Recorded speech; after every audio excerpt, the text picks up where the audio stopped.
Voila! In view, a humble vaudevillian veteran, cast vicariously as both victim and villain by the vicissitudes of fate. This visage, no mere veneer of vanity, is a vestige of the vox populi, now vacant, vanished.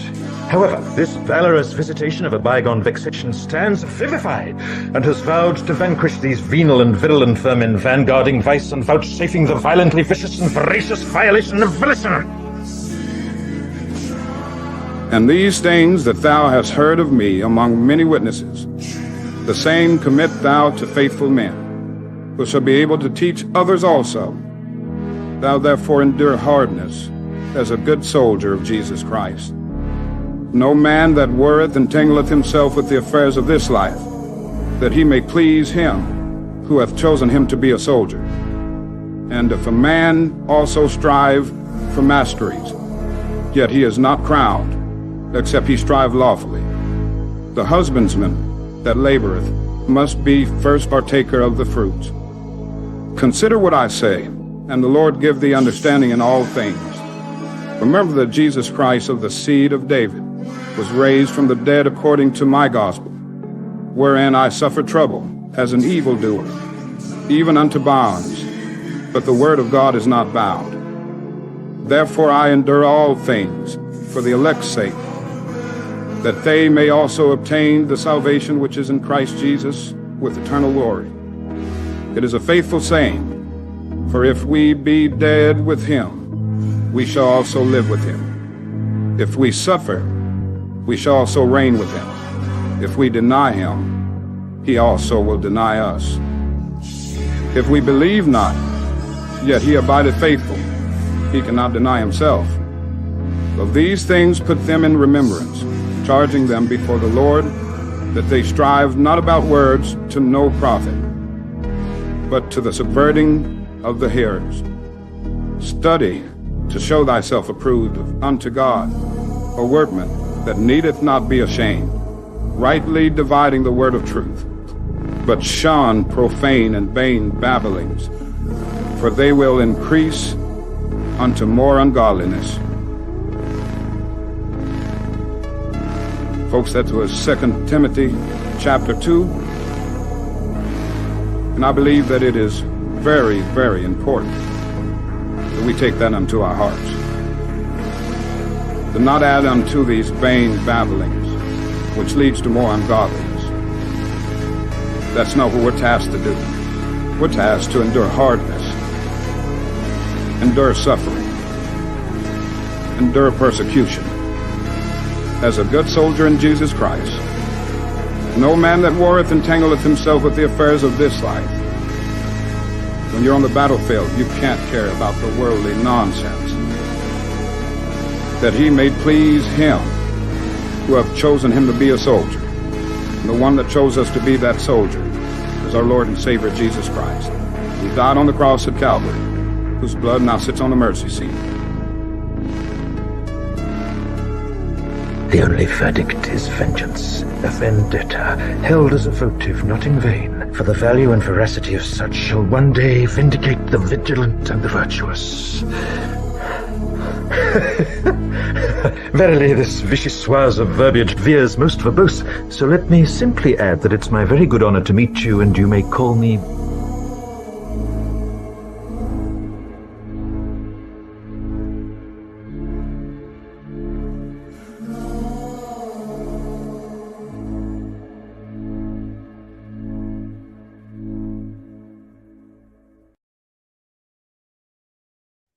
Wow. Welcome back to the Supernatural Late Show. I'm your host, D. Doss. As always, I'm joined by my good friend, brother in arms, brother in the faith, the good doctor, David Roach, also known as the Red Pill Preacher. I think I fixed my camera, brother. I see that. Look at that dashing young man. Oh, I believe they call him Oklahoma's favorite son. Oklahoma's favorite son, Virginia's favorite adopted son that needs a haircut and a good shave.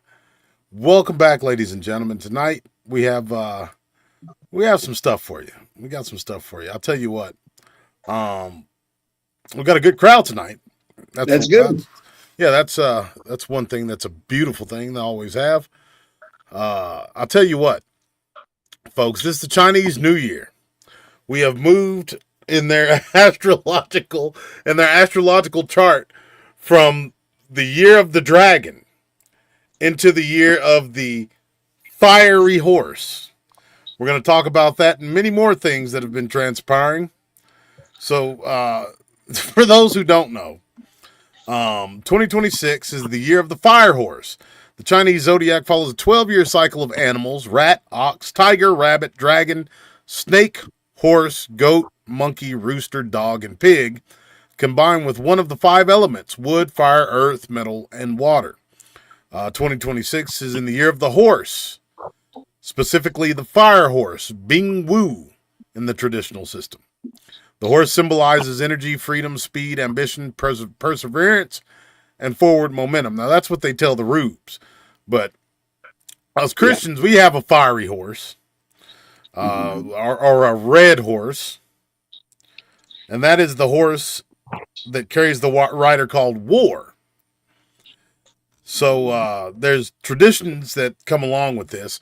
But I was wondering if you saw this, bro. We didn't have time to talk about it because we really just dove into it right before the show and a little bit earlier today.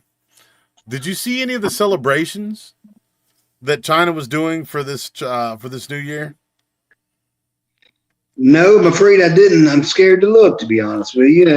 From the way it sounds, it can't be good. Well, I got to see a little bit of it, but I was waiting until this show so we can watch it together. Then you got to stumble in one at a time like a bunch of hobos. Don't they give out like red envelopes and something like that on today? And it's supposed to be heralding in the springtime and all that mumbo jumbo that they do. I have no idea about that. I ain't heard no red envelopes, bro. That sounds like some esoteric stuff that would go down, though. Well, I know this is the first time since 1966 since this has been the year of the fire horse. 1966. Wow, there was a lot of crazy events that we should look at that took place in 1966. Very strange that. But this is part of the celebration that took place. Of course, you have that stereotypical Hand of the Dragon music that we used to watch on Shogun Saturdays. Uh-oh, robots.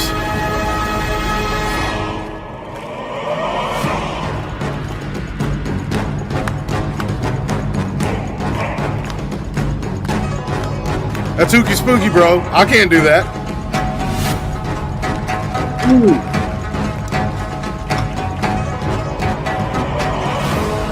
They've come a long way, brother. Ooh.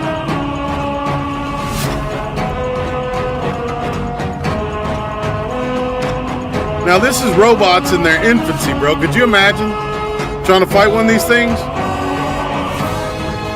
Or a dozen of them? Look at this.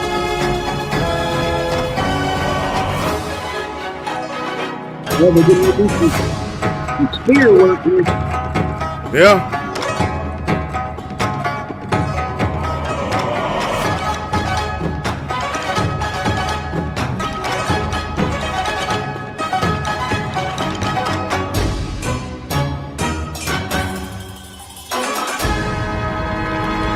So you got these kids that are likely clones and these robots. Disclaimer, I don't know if these kids are clones or not. More than likely they're not. Probably should have said that.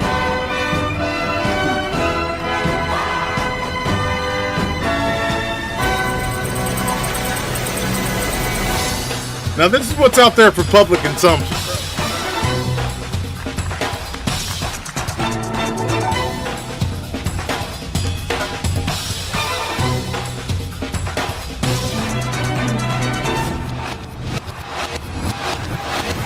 It's pretty hardcore. It's wild, bro. Yeah, it is, man. Like if that's what they're bringing out for for their New Year's celebration, imagine what they got out there whenever they get ready to invade us.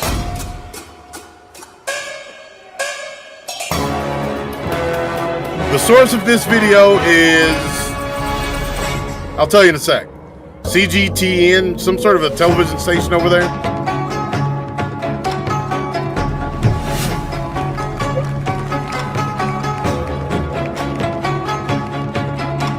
This is really a trip, bro.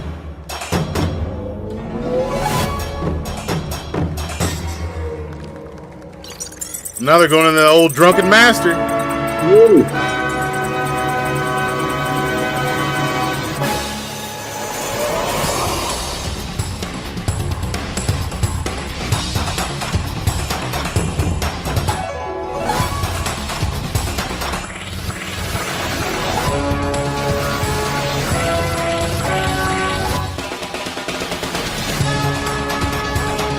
And so on and so forth it goes.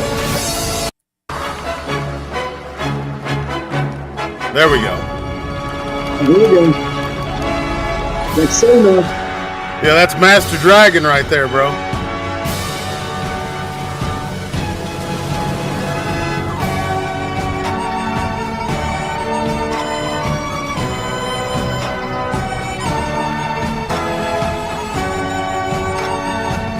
Look how fluid they're moving, like.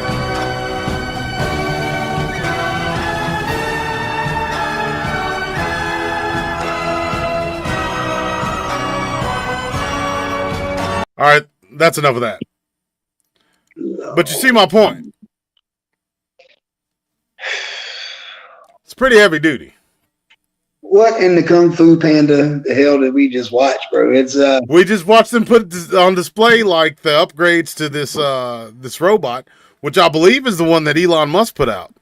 But the craziest thing about it, man, is that's what they're putting out there for public consumption. What do they got behind closed doors?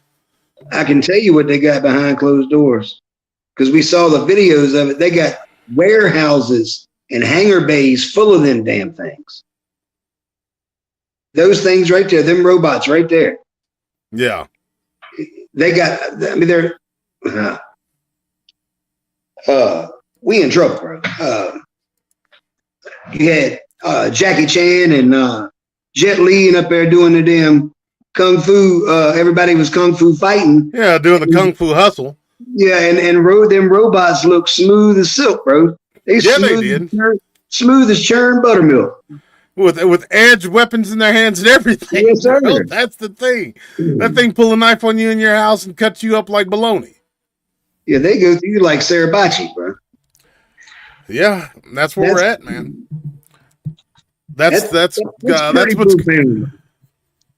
Yeah, it's really cool. You know what I mean? Just because I know you're a fan of old school kung fu like I am, but it's pretty heavy duty in the fact that that's what we got to face. Them dudes was running backwards. Yeah, like full bore. Ookie spooky. Golly, man, you caught me. I'm not usually caught 1 foot off the merry-go-round, but I have to say that one right there. I mean, what do you do with that when you got, as the Bible says, the kings of the east shall trouble the Antichrist? Maybe it's because they got 300 million robots coming down the dried up Euphrates River, for God's sake. And wasn't it our one of the forebears of our faith, and John the Revelator, that was talking about how some sort of a life was given to an image of a statue. The beast gave the life to this image of the statue and caused everybody to worship that statue, and the statue caused everybody to worship the first beast. So when I see things like that, I don't guess I should be shocked, because not too long ago we did a show and we showed those giant chimeric animatronic creatures in France. You remember that? Yes. It's similar shock and awe moment. That right there, though, showed a lot of coordination. What did they could program those things, man, to be like a spec ops team, bro. I mean, you can't kill them. Absolutely. Well, it's I mean, Age of Ultron, bro. That's what that is. That's Tony Stark's little robot army that Ultron took over. That's what that is. Yes, absolutely. And I mean, you like you said, you can program these things for Black Ops. I don't understand why you couldn't.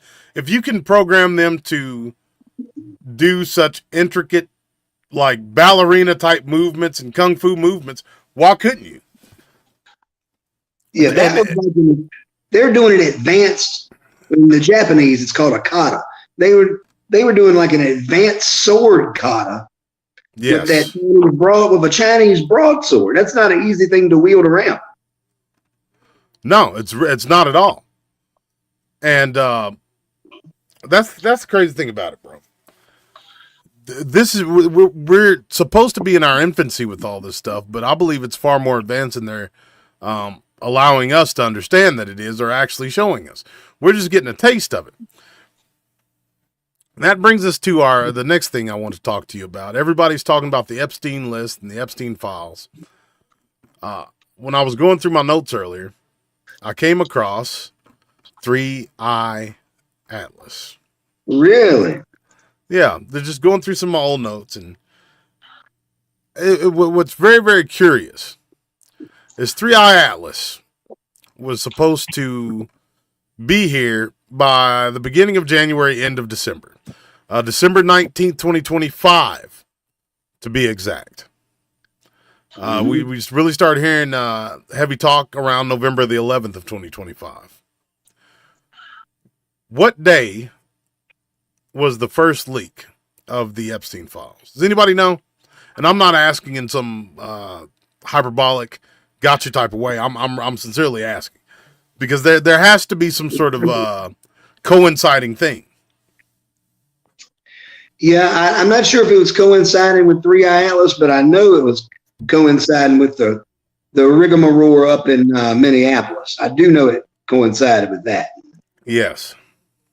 So I'm assuming that you're insinuating that they might have tried to pull some kind of distraction on us, the old American people, huh? That is what I'm insinuating with a heavy hand. Even the nonsense that took place, because we know our government's not above. What can I call it for us not to get this whole video taken down? They will put forth things to the American public that seem like they're legitimate events. Big events, tragic events that seem like they're legitimate, and they're really not, to distract us from something else. We've seen it all throughout time. We've seen it since the 60s. And that's what I believe is going on. You mean like on. a false flag?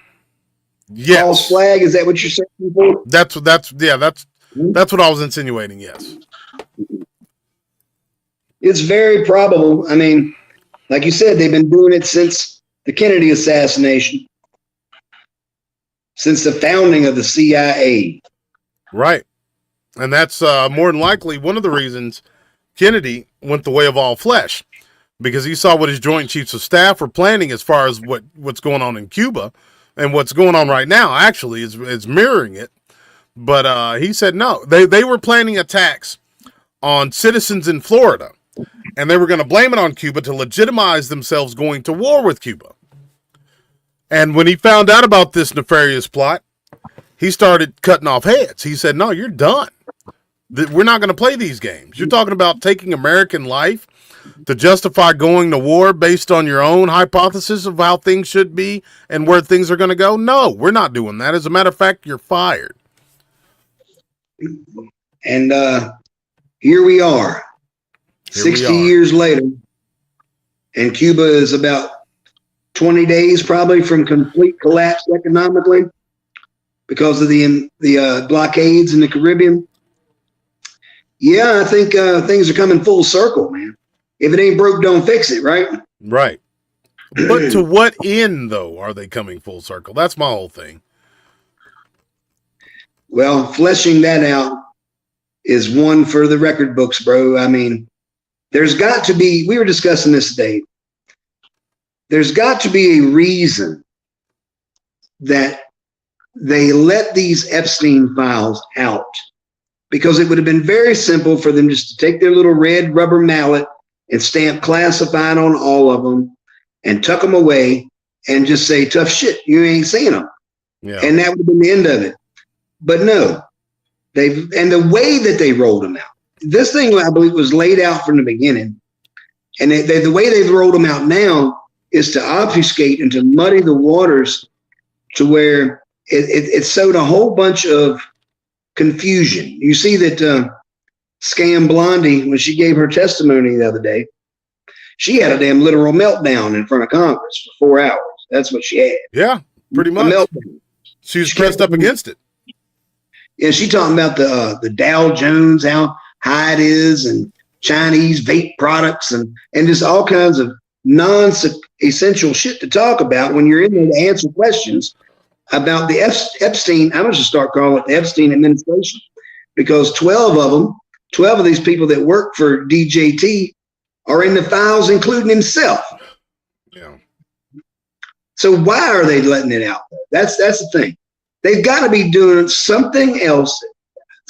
As Sherlock said, the game is afoot, Watson. Something else is absolutely going on. The timing of it, and that's the thing about it. At first, I thought it was like, let's throw all this mess in this dead man's lap. So at the very end of the day, they can say, oh, well, everything's clear and fine. He's dead. She's locked up. The good guys win. But there's something more to it than that. And my mind keeps going back to 3i Atlas. My mind keeps going back to them basically terraforming the Earth with these chemtrails and everything else. Because, I mean, we've hit enough in our language to where this video is only going to be seen by our atypical 200 people. Right. Well, let's call a spade. The chemtrails that they're putting in the air with the microscopic pieces of metal in it, that's literally shielding us from anything out there that would come down here. Any kind of like the sun's rays even are being affected by these things, these chemtrails and other things like HARP. I believe the CERN Large Hadron Collider and Sure. other machines that seem to be terraforming the Earth for something. And I don't think that's a wrong term to use. Something is absolutely going on. Speaking of CERN, did you see the article? I know this is a kind of a pivot, but since you brought CERN up, there was an article that I stumbled across the other day where one of the top scientists from CERN issued a public apology. And this has been years ago, but the article was just I know exactly where you're going, because they destroyed how many universes? 5 parallel dimensions, she said. Yes. That is insanity. Right. I'll find that real fast. That's a pretty interesting article. And she says it so matter of fact. Yeah. Oh, well, we apologize. We destroyed 5 parallel universes. Kind of gives more merit to the claims of the Mandela effect. Oh, yeah. I believe that's 100% legitimate phenomenon. I mean, I can prove that. I mean, well, man, I'm not gonna lie to you. Like, turn the clock back 5, 6, 7, 8 years ago, I was the biggest proponent against any of this stuff, because all I thought it was going to do was convince people that the Bible had been changed. You know, because that's eventually where it went. People were saying, oh, well, the Bible's been changed, key elements of the Bible. But when you really look at it, I mean, the one key element that I think, if there are parallel dimensions, parallel universes, the key element that's the same is the God of heaven, God the Creator, and the Lord Jesus Christ coming down to take all of our sins onto himself. That has to exist in every single parallel universe without any kind of revision or change. right. That's the constant. They've already done a good job of changing our biblical reality. You got 700 and some different translations, all of them. And every new one that's printed takes a little more of the deity of Jesus Christ out of it. Right. I mean, you look at the people who wrote the NIV, for example, they print the NIV Bibles on the same printing presses that they print porno magazines. They were all sodomites, all of them on the literary council that justified the changes to the King James Bible and came up with the first edition NIV. They were all sodomites. That's why you won't find the word sodomy in the NIV Bible anywhere, because they took it out. It's pretty wild stuff, bro. I mean, I showed you some of the changes last year, I believe it was. Sent them to you. It's pretty significant stuff. But anyway, they're doing a fine job of removing God from every aspect of life without destroying a universe to do it. They're destroying the one we're in every day we live. Yeah, and now the only thing I can find is from like The Onion and these fact-checking websites, and they're saying it was a false article. Of course they are, yeah. I Of actually course. remember, I distinctly remember reading the actual article when it came out in 2017. Mm-hmm. Yeah, of course. It's a false article. It's always something false or fake, kind of like satanic ritual abuse is false memory foundation. You know, it's implanted memories. Don't you know? This didn't happen. But Okay, now, so that's a false memory, but check this out. I found an actual article from MSNBC or MSN rather, and this right here leads credence to what we seeing being real. Let's check this out real fast, bro. I don't know if you folks, okay, you folks can see it. I'll read it for you. Recent discoveries have reignited, excitement and curiosity in the scientific community, suggesting the possible existence of parallel universes. Scientists are delving into evidence and theories surrounding these findings, which could have profound implications for our understanding of reality. To understand the concept of parallel universes, we must first explore its historical background. The idea of a multiverse has intrigued philosophers and scientists for centuries, and I really didn't understand that it intrigued anybody until relatively recently. Let's see where we got here. To gain significant traction in the 20th century with the advent of quantum mechanics. Physicist Hugh Everett III was one of the first to propose the many worlds interpretation in the 1950s. This theory suggests that every quantum event spawns a new universe, each representing different possible outcomes. Several scientific theories propose the existence of parallel universes. Besides the many worlds interpretation, string theory posits that existence of multiple dimensions, some of which might host parallel worlds. Popular culture has also embraced the concept, with literature and media frequently portraying parallel universes, from Lewis Carroll's Through the Looking Glass to contemporary sci-fi films like Interstellar. These portrayals have significantly influenced public perception, making the idea of multiple universes a familiar and intriguing notion. So see, this is just talking about the actual theory of it and how they postulate that it could be real. But there's actual scientists that are saying that not only is it real, but they have the power to touch these parallel universes. So see, they're mixing they're mixing the mundane with the arcane, with the real, with the fake. of course, that's what they do because they want to keep you guessing. They don't want you knowing the complete picture of anything. Right. You know, just like since you had brought up the Epstein files, we're back to them again. I know we're kind of scatter shooting tonight, but it's necessary. We got so much going on. You see, the reason why you won't see anybody arrested, Pam Bondi said it best out of her own mouth, our Attorney General. She said, well, if we arrest everyone, the entire world's governments will collapse. Yes. I'm glad you brought that up.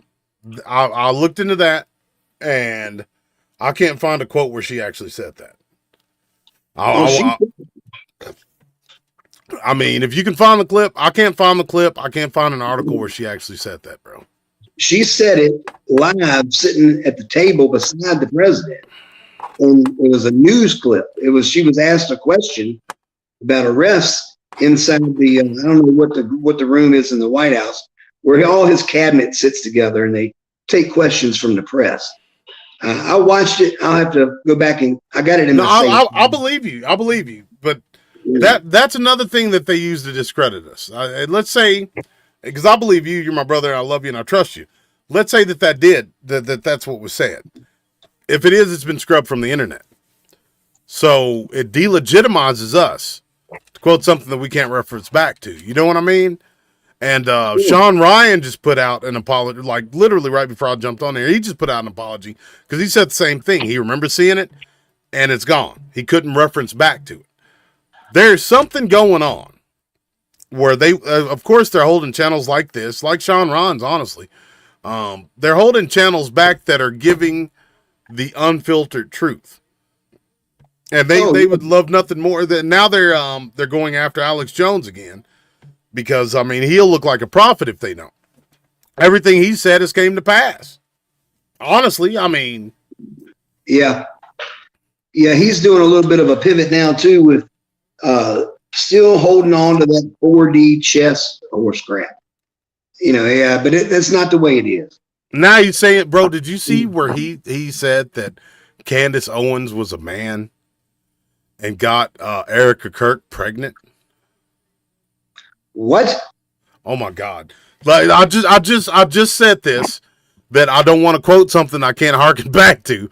So let me find the clip. But yes, and this is something I saw, and I'm gonna find you the clip so you can see it. You and the audience can see it yourself. But Alex Jones, and I'll say allegedly until you can see it yourself, said that that's one of the big secrets, that Candace Owens is really a man. And the reason that Erica Trump went after her so hard is because Erica Trump, not Erica, why am I saying Erica Trump? Erica Kirk was impregnated. Bro, you can't make this stuff up. It's madness. You see what I'm saying? Erica Kirk was impregnated by the transsexual, or the trans person, which is what's her face. It's a world of madness. We're in the upside down. Yeah, we're in Alice in Wonderland right now. Yeah. Well, he said some pretty wild stuff, but a lot of it's been true, bro. We can't deny that. But if he said I don't think that girl's like not a man. No, of course not. I don't think that. But a lot of it, I guess she could be. She don't look like no dude to me. Well, I mean, that don't make a damn bit of difference, bro. Like, there's a lot of dudes that look like women that could fool the best of it. Yeah, I guess they could. Is it pulling up?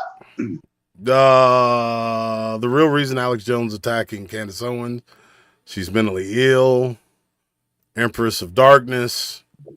I want to find the exact quote where he's saying all kinds of crazy stuff about her, apparently. Well, isn't that special? Candace Owens conspiracy theories. No, it's not pulling up on the very top. Not by that. And I'm not gonna weed through all this. I'll find it and I'll put it in a video for you folks. But it's pretty crazy. Like Alex Jones, I don't know what kind of game he's playing, or if he's just finally gone off the deep end, or if he's controlled opposition.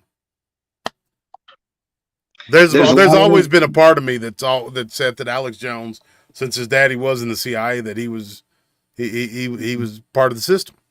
There's a lot of that controlled opposition. There's quite a bit of that. Like, how in the hell did he get into Bohemian Grove and make it out alive? It's a good question. Almost like he was let in there, huh? Yeah, I believe that's what took place. Because we know for a fact somebody who's been there personally multiple times. You knew what I'm talking about. Yes. And they put Hillary Clinton on her knees and was going to kill her. About to send her the way of all flesh. Yeah, they were going to send her the way of all flesh for acting a fool in Bohemian Grove. Yeah, that's exactly my point, bro. Like, if they're about to do that, and Bill Clinton was sitting right there, shared a piece of cake with this man. So if they're going to do that to Hillary Clinton, like, how is this dude able to go in there and act a fool like he was doing, film stuff, leave, post it in the public, approach people that are known members of Bohemian Grove, question them on the streets, and still be able to, draw water and draw breath? That's strange to me. It always has been. Yeah, man. Well, world is stranger, the truth is stranger in fiction, as always, right? Right. So going back to the very beginning of this, what did happen to Three Eye Atlas? Did it just came and passed with no consequence, or? Well, what is his name? Avi Loeb, that professor from Harvard that supposedly got pictures of it, with their, whatever that high-powered telescope they had. The Hubble telescope? The Hubble, or the, what is that one that on Mount Graham, the Lucifer? Yeah, they changed it to something. I forget its new name. They changed it from the Lucifer to something less satanic. Just a little less satanic. Yeah. Yeah. But yeah, that was just supposed to be the date that it was going to be visible and have the best shot at pictures. No, it was never supposed to make impact with the Earth, to my knowledge. I never heard it was supposed to be I never heard that either. I heard it was going to come close to Earth's orbit and then unleash or unfurl a bunch of other UFOs, and they're going to give us the business or something. I don't know. Well, there is quite a bit of hear people tell it. A lot of UFO activity right now, all over the place. California specifically. I saw one tonight, bro. That's what I've been. Really? Yeah, I was going to Sheets. Well, it'd be. Huh? Go ahead. I said, no. I was going to Sheets in the mountains. Yeah, like where we are. You've seen them, and I've seen them too. Like we saw them. What, our first week here? Yeah. Yeah. I was gonna say it'd be easy to see him on the night with the invisible moon. I mean, that's another astrological thing going on. The moon is completely black tonight. There's no moonlight at all. Right. 0% lit tonight, at least according to the interweb of things. And I can't find it. I went out and looked at it tonight, and I don't see no moon anywhere. I don't see it either. The invisible moon. And I'm no witch, but I could just imagine they got all kinds of nefarious stuff going on tonight. They probably got all kinds of nefarious stuff going on tonight. Mm-hmm. So the phrase invisible moon most commonly refers to the new moon phase in astronomy, the point in which the lunar cycle, when the moon is positioned between the Earth and the Sun, or is positioned between the Earth and the Sun. From our perspective on Earth, the side of the moon facing us is completely unlit in darkness, making it invisible to the naked eye under normal conditions. The sun illuminates half the moon at all times, but during the new moon, the lit half faces away from the Earth. Blah, blah, blah, blah, blah. Let's see the esoteric meanings of it. So, fringe theories about a second hidden moon, like the old Lilith idea, or the moon being artificial, hollow, don't hold up scientifically, they say. The folklore and symbolism of it is the unseen moon represents hidden truths, the subconscious, mystery, or even portals to other realms, e.g. In occult views tied to intuition and shadows. Some myths touch on dark or evil lunar aspects during this time. Nothing that the mainstream touches on, of course, though. But right. I wonder what the Lilith angle of this is. Yeah, that's crazy. I've never heard of Lilith being associated with this moon. Well, so the black moon Lilith is another thing that the black moon is called. The black moon Lilith. Yes. Well, I mean, she's Screech Owl in the King James Bible is the transliteration, and then yes. What is always commonly associated with the night and with the moon? Owls, bats, all sorts of night creatures. Yeah, all the creatures of the night. Right. Right. So yeah, it's not that far out for me to make that connection. Yeah, it says Lilith embodies the shadow feminine archetype, raw instincts, repressed desires, rebellion against norms, especially patriarchal ones, autonomy, sexuality, and where we feel exiled, shamed, or misunderstood. This is all encompassed within the blackness of night of an unlit moon. Wow. Well, and we're creeping up on Walpurgis. So all these things are right here in one small window of time. We just had a Friday the 13th, which is a satanic high day. Now you got a night of the invisible moon. You got the Chinese New Year. Shall we continue? I mean, it's all kinds of esoteric madness going on in one short window of time. Yeah, in one sitting. So the Lilith moon, I've never heard it called that before, bro. Me either. That's a new one on me, and I've been doing this quite a while. The Lilith moon. Embracing it leads to empowerment. Suppressing it can bring rage, manipulation, and self-sabotage. And what did it say about shadows? Like, I wonder if it's meaning like shadows of things to come. Like, all this seems to be talking about what to do, like how the individual reacts to things to come. It talks about Lilith and how Lilith, embodies the shadow feminine archetype. So an archetype of a person or a character, which is raw instincts, repressed desires, rebellion against norms, especially patriarchal ones, autonomy, sexuality, and where we feel exiled, shamed, or misunderstood. It's a part of us that refuses to be tamed, where we might feel taboo or powerful in ways society discourages. So rebellion. This is talking about rebellion, which is witchcraft, is the spirit of witchcraft. It's often similar to the archetype of Dr. Jekyll, Mr. Hyde, man's dark side, right? That's the dark exactly side. Right. Matter of fact, one of the greatest philosophers of this century, Carl Jung, he had an entire philosophy built around incorporating your shadow. Right. Right? Yep. So that's kind of along down those lines. Joe Baggy says Candace Owens is a bit off, but she ain't got no wiener. I agree with that, but I don't even think she's off. Like, something's going on with her. She was talking things that made sense. She was very logical, very astute in her findings as far as like her investigations and stuff went. Then she started going like almost overnight, started going off the deep end. And I found that to be very, very strange. And I don't think it's for no reason. Like, she went from bringing up logical and reasonable points about Charlie Kirk's assassination to talking about how Charlie Kirk was a time traveler and talking about all this other real esoteric Gnostic type stuff. And it just happened overnight. Yeah, and how her and Charlie used to talk about the third eye and astral projecting and all this stuff.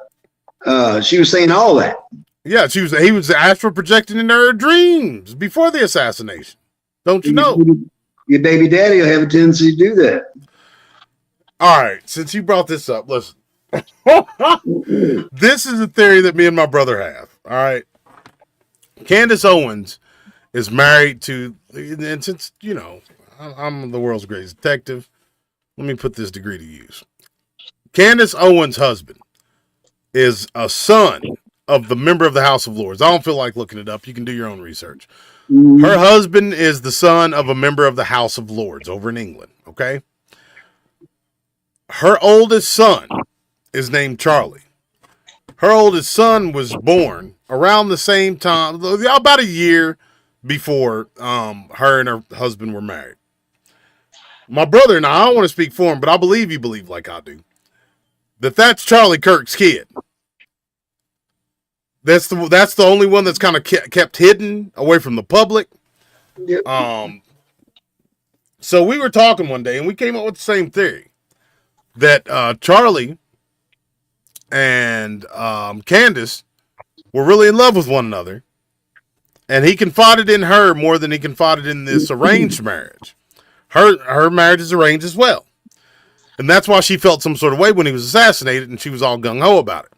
And the subsequent time, somebody, whether it be her father-in-law, who again is a member of the House of Lords, so he's ingrained deeply into that system, or MI6 or whoever, set her down and said, listen, enough's enough.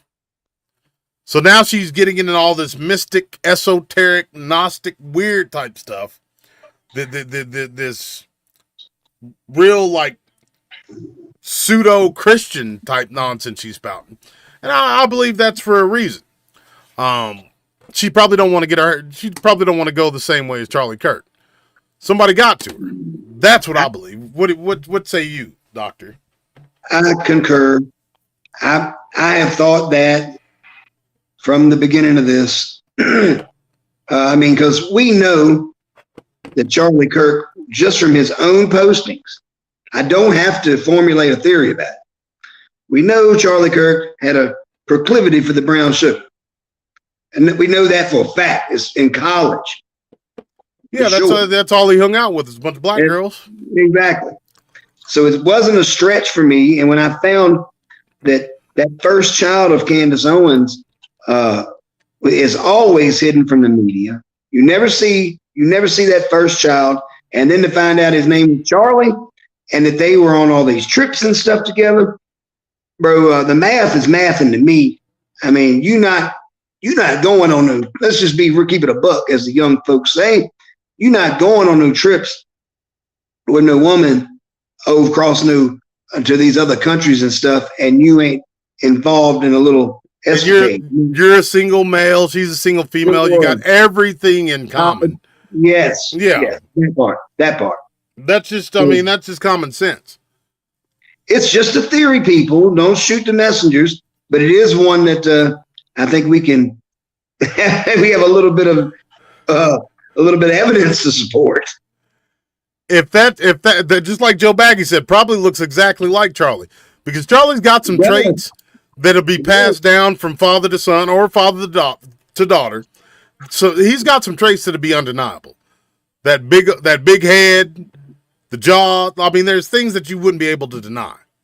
So much so that they probably got to say, yeah, this boy can't. We can't bring this boy on camera. We can't do that.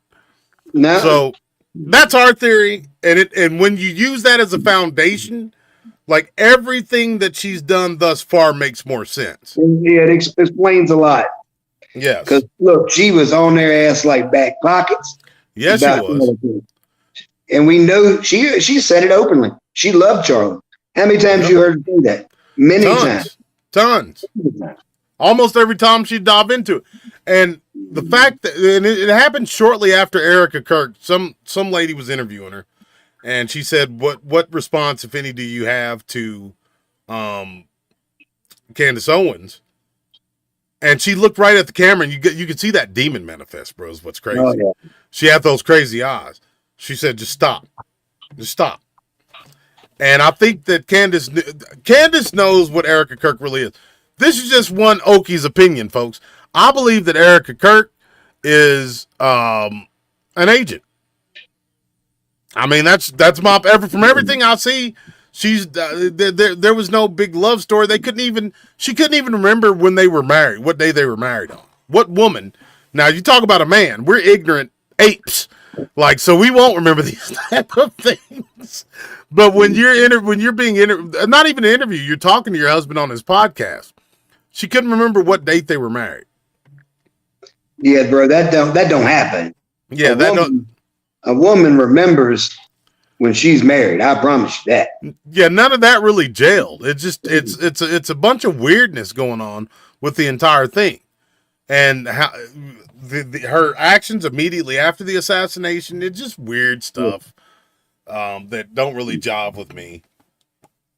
Yeah, it's definitely some madness going on with it for sure. Until you start taking into account that she was employed to take care of him as a handler and to make sure certain things weren't said and certain actions weren't taken.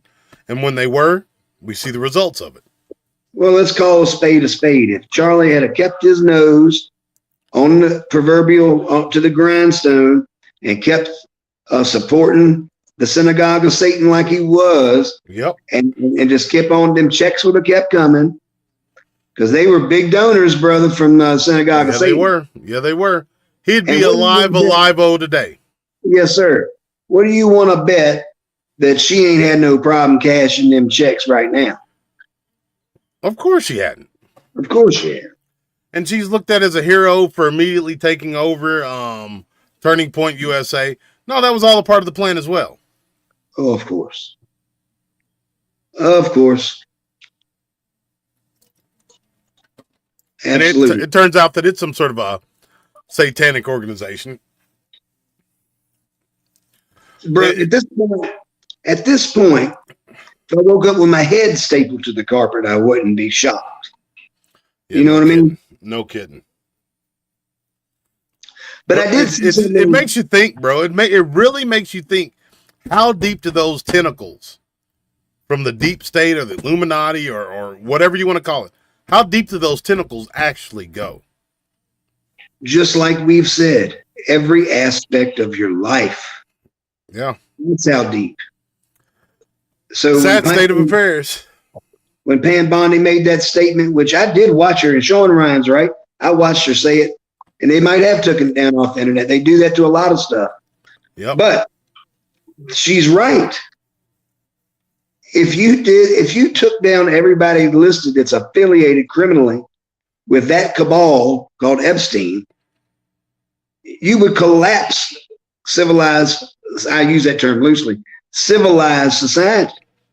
Then what's the point? They've been running this game since the beginning. What they don't realize is that's exactly what we wanted you to do. Bring it down.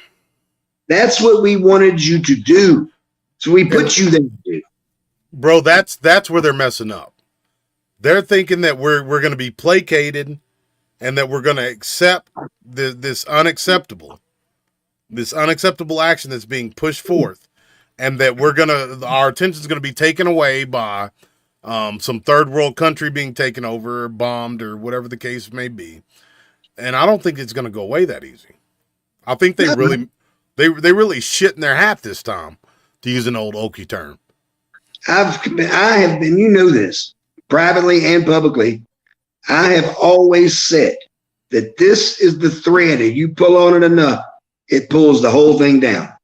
Yeah. Months and months ago, what did I say? This is not if not a year ago. Yeah. Yeah. And for real, before I even met you, bro, I was saying this 10 years ago. 10 years. And bro, it's the craziest thing to me is Epstein's not the be all end all. He's not some big James Bond villain. No. Bro, he's not even this is just my humble opinion. I don't even believe he's close to the top. I believe he was just another cog in the machine. Yeah, he just one that had his finger on the bank accounts and the money. He was a good money launderer. Yes. He was a good money launderer, and that's one of the reasons I think he's still walking around. And just the way you said it, he was a money man. Money launderer. Not the money man. He was a money launderer, not the money launderer. There's others out there. And this thing goes past, look, it goes past Trump. This goes back for several administrations. They all knew it. They all knew what was going on. Clinton's more culpable than anybody. He was so deeply embedded. And now there's evidence that goes back to Mena, Arkansas, that they had dealings in Mena, Arkansas. We know that for a fact that the Southern Air, where they trafficked all that Colombian Bam Bam and flew it into Mena, Arkansas, that airline was put there by guess who? Jeffrey Epstein and Les crazy, bro. Wexner. Les Wexner, that's why Les Wexner's name hadn't come up in anything, because he's more of a big bat than Epstein is. Let's be real. Of course, he's the one that's got the painting that has a Moloch on it, for God's sake. Yeah. There's another one too. You remember a fellow named Don Tyson? Yes. Yeah, that was Clinton's big homie from Arkansas, the big chicken guru, right? Yep, Dixie Mafia all the way. Dixie Mafia all the way. You see, you start greasing these wheels, bro, it goes everywhere, everywhere. And man, what's crazy, bro, is it's no different than things back in the 60s. You had the Dixie Mafia, you had La Cosa Nostra, you had government officials, you had the CIA.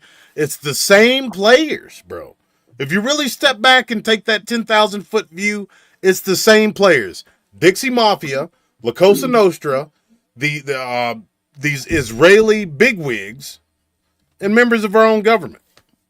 Big-time members of our own government. It's the apparatus. It's George Carlin. It's a big club and you ain't in it. Yeah. Right? So it almost begs the point that nothing has changed since Kennedy was assassinated. Business just kept on going as usual. Just some of the players change and some of them haven't because they're still alive. But when it's like a hydra, you cut off one head and one takes its place. Two more takes its place. That's exactly I mean, right. look at one of the files, one of the numbers of the files that came out. The actual memo, the announcement of Jeffrey Epstein dying in custody, is dated the 9th, but he died on the 10th. Yeah. The same mistake was made with Charlie Kirk. There's so much madness going on with the Epstein. You realize that, right? Yeah. That book, Killing Charlie Kirk, Yep. came out the day before his death. And to me, bro, that's somebody, that's some CIA spook that's probably into the esoteric. Because I don't believe all of them are witches. I don't believe all of them are involved in MK Ultra. Like, not every single individual within the CIA is a terrible person, but there's enough of them. But God brings a balance. If there can be 100 bad ones and 10 men or women that have the spirit of the living God in them, and that far outweighs these 100 wicked ones. I believe that there's enough good ones in there that they're letting this stuff leak out, so the ones who have eyes to see and ears to hear can say, okay, well, this don't make sense because this book was being published the same day that notes every single thing that took place. There's somebody on the inside that's for us. I do firmly believe that. I believe that since the original Q files, because if anybody kept up with the Q, I remember when the Q first came out, there was information that was being put out that it had to be an insider, but then that got taken over. You see that was taken over, and all this mud was flung on there. Where when you looked at it, you're like, okay, this is a bunch of madness. This makes no sense. This, and then it delegitimizes everything that came before it. Right. That's the same reason that they released that list yesterday, I believe it was, of names, and they gave you all these names listed in the Epstein files, and Elvis Presley's on there. Yep. Marilyn Monroe is on there. All these people, and they just do that to delegitimize the real folks. So they hide them in plain sight. This is going to be a big mess, and I don't see that there's any end to it. It's either going to just fade away, or it's going to completely destroy the interior of life in this, not this country, but within this government structure as we know it. Well, something's got to give. It's destroying governments worldwide already. You look at that. Look at England, bro. Yeah. Homeboy's going to step down within the next 2 weeks. He has to because of King Charles's brother and his involvement with him. And there's no faith left in that government anymore. Right. Dubai, the guy that stepped down, the Prince the UAE, the United Arab Emirates, he stepped down. Yep. I mean, this thing has I told you it has global ramifications, brother. The crazy thing is the only ramifications that haven't hit yet is here in this country. They're not going to hit. It's a big statement, bro. Something's got to be done. Bro, they will pull this thing down before they let it hit. And that's what I think they're trying to do. It might be the reason why they let it go. I told you today, we got to get these far right, God-fearing people off the bench. We got to get them in the fight. You understand? Yeah, but I think these far right, God-fearing people are getting in the fight in a way that they weren't expecting. Well, of course. They're not going to be led by the nose. No. I told you, write it down. You remember what I told you the other day? I do. I mean that 100%. That's some ooky spooky stuff too, bro. I told you this when you moved here. What did I tell you? The 4 boxes you got to check, right? Yeah. Yeah. I mean, and it's looking to be going that way, bro. But you know, I'm an optimist. Me too. And a purging wildfire is natural and necessary when a forest grows too wild. Raz Al Ghul. Yep. A purging fire is necessary. Natural and necessary. Yeah. Absolutely. Jesus is king, Duck, bro. That's all that matters. That's it. And that's what I wanted to get to.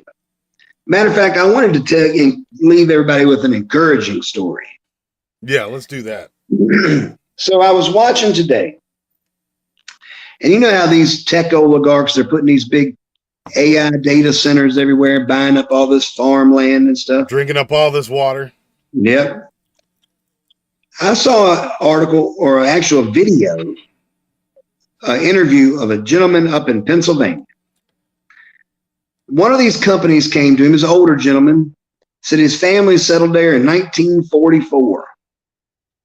He owned 261 acres of pristine farmland, and they wanted to put one of these AI data centers on his land. Older guy, probably in his 70s, I'm guessing. Old farmer, dairy farmer. And he's telling this story. This just was yesterday, matter of fact, that they did the interview. And they offered him $15 million for his land. And he turned them down. And he said, my blood and my sweat and my family is in this land. And it ain't for sale. And that gave me a sense of joy about me. And it took me back. And I don't know, I might have told you this, but my family came here in 1607, Jamestown. And they settled, after Jamestown, they settled up in what is now the Shenandoah National Park, and had a bunch of mountain land up there. And I've stood in that spot, I've hiked every inch of it, and it was taken from them. Taken. They offered to buy it, as the government's supposed to do, used eminent domain. It took my family's home place, hundreds of acres, pristine forest, and the government just took it to take their park. I hope they don't do that to this gentleman up there, because if they want to, they can. Eminent domain. But my family wouldn't sell either. I've held the warrants in my hand. My dad is head of the Historical Society, and I've held the actual hard copy warrants in my hand where they forced my family off. Never compensated them or nothing. We are in a very similar situation in this nation now. Turning point, if you will, a precipice. But what encouraged me is there's still people that have that attitude where I ain't for sale. Right. And my pastor told me a long time ago, Pastor Dumas, he said something very profound to me. He said, Brother Dave, everything I got's for sale except me. And that stuck with me, bro. And that's the kind of attitude we need to have, brothers and sisters. We can't be bought. Other people can. Donald Trump can be bought. It's obvious by now. He is bought and paid for. All these oligarchs are bought and paid for. Whatever their price is. It's money for some. It's the blood of children for others. But don't let yourself be bought. Your integrity does not have a price tag on it. Remember that. Amen.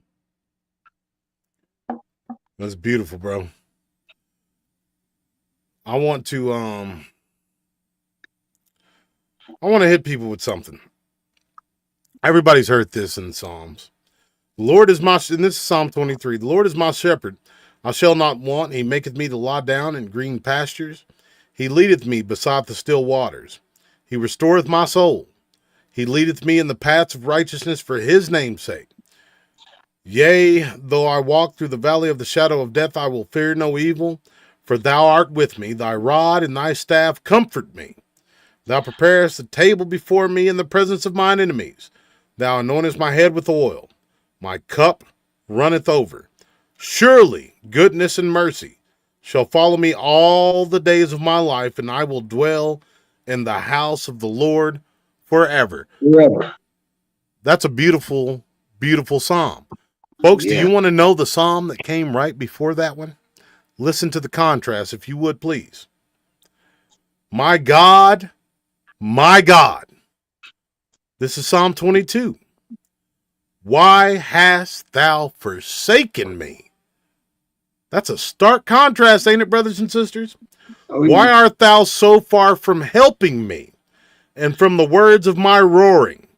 O my God, I cry in the daytime, but thou hearest not, and in the night season, and am not silent. But thou art holy, O thou that inhabitest the praises of Israel. Our fathers trusted in thee. They trusted, and thou didst deliver them. They cried unto thee, and were delivered. They trusted in thee, and were not confounded. But I am a worm, and no man, a reproach of men, and despised of the people. And they that see me laugh to scorn. They shoot out the lip, they shake the head, saying, He trusted on the Lord, that he would deliver him. Let him deliver him, seeing he delighted in him. But thou art he that took me out of the womb. Thou didst make me hope when I was upon my mother's breast. I was cast upon thee from the womb. Thou art my God from my mother's belly. Be not far from me, for trouble is near, for there is none to help. Many bulls have compassed me. Strong bulls of Bashan have beset me round. Spiritual creatures, wicked creatures. They gaped upon me with their mouths, and ravening and a roaring lion. I am poured out like water, and all my bones are out of joint. My heart is like wax. It is melted in the midst of my bowels. Boy, that's heavy duty language, folks. And I'm not going to read it all to you. That's Psalm 22. But Psalm 23, the Lord is my shepherd. I shall not want. I wanted to show you that stark contrast. Because some of us are a reproach. I've been there. Am there in a lot of ways. Some of us are a reproach unto people. We don't hear the Lord.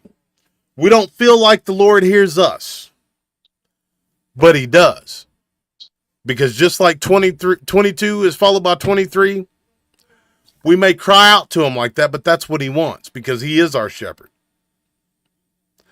The stark contrast, and David wrote both of those, the stark contrast between the two is crying out of desperation and having that comfort when he does answer, because we have that great expectation that he will, because we know in whom we believe. Period. That's the faith of our Lord and Savior Jesus Christ. That's the faith of God Jehovah, the Creator God, the God of Abraham, Isaac, and Jacob. Amen. God bless each and every last one of y'all. This has been a great show, and we'll see you tomorrow night on the next episode. Who we got in the chat, bro? Shout them out. Yeah, that's a good idea. We got Joanne proclaiming heaven's loud cry. Joe Baggy, Duck Bro, Annie's Vincent, Backroads 4167, KRS Rail, of course, the great Kendry Heller. I think I seen Dr. Manhattan in there earlier. Our brother Juno Tafaya. Let's see, the great Lucas Williams. Our sister Mystica. Marty Peters, who's up here in our neck of the woods somewhere. And if I miss you, I sincerely apologize. It was not intentional. But we appreciate each and every last one of y'all joining us, keeping it about 20 strong on this live show. And we hope to see each and every last one of you tomorrow night. Share this video with all your friends and family. We got a Procrophile in here, jumped in the last minute. Share this stream with all your friends and family. Hit like on this video. Subscribe if you haven't already. And we'll see you tomorrow night on the next thrilling episode of The Supernatural Truth. God bless y'all. Hello, my children.